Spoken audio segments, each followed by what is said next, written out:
Peter sat on the beach and watched the sunset.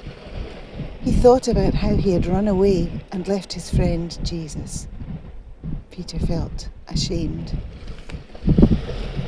He thought about the cross and felt sad. He thought about the empty tomb and felt confused. "I may be an ashamed, sad, confused chicken," said Peter, but I'm still a fisherman. So Peter gathered his friends, climbed into the boat and headed out to sea. Into the deep he threw the nets and waited and waited and waited. There were no nibbles, not a nudge on the nets. Peter slowly rowed back to the beach. That morning, as the sun rose, a lone fisherman stood on the beach and cast his net. The fisherman dragged his catch ashore. He collected driftwood, sparked his flint, and warmed himself by the fire. He cleaned the fish and cooked his catch. The lone fisherman stood on the beach and watched a boat row back to shore.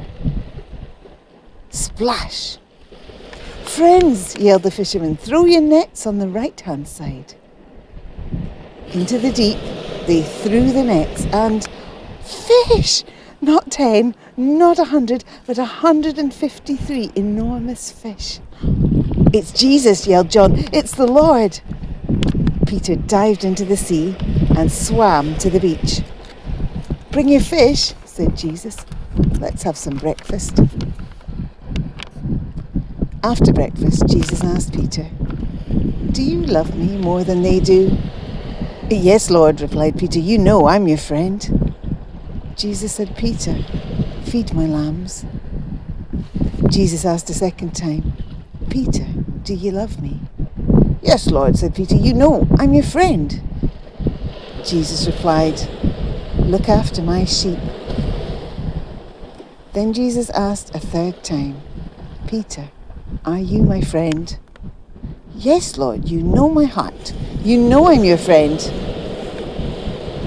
"Peter," said Jesus, "feed my sheep. When you were young, you'd get all dressed up and go where you pleased. But when you get old, someone else will dress you up and drag you where you don't want to go. Follow me." "But Jesus," said Peter, "what about John?" "Don't worry about John, Peter, my friend. You follow me." And so Peter the fisherman, who still felt a bit chicken, stepped forward and again he followed his friend Jesus.